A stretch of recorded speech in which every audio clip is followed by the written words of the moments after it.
Si vous avez découpé votre formulaire en plusieurs sections, vous allez pouvoir analyser les réponses d'une question et décider d'éviter de passer par une section ou de passer automatiquement à une autre section en fonction de la réponse qui a été donnée.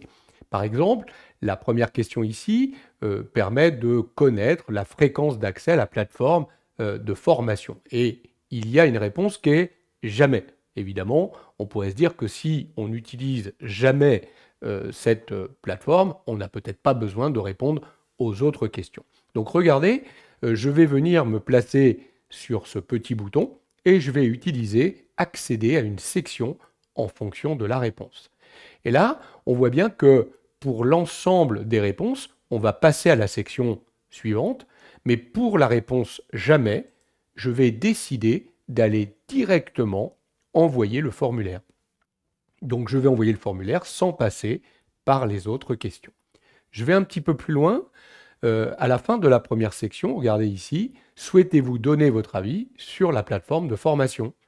Là encore, on va pouvoir demander d'accéder à une section en fonction de la réponse.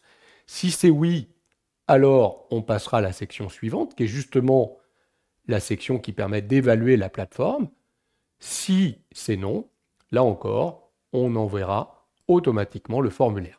Donc vous voyez l'intérêt que ça peut avoir, ça peut permettre de faire un branchement vers une autre section de façon automatique. On a préparé plusieurs sections et on va passer par exemple à la section 2 ou la section 3 automatiquement, ou carrément éviter des sections pour se retrouver directement à l'envoi du formulaire.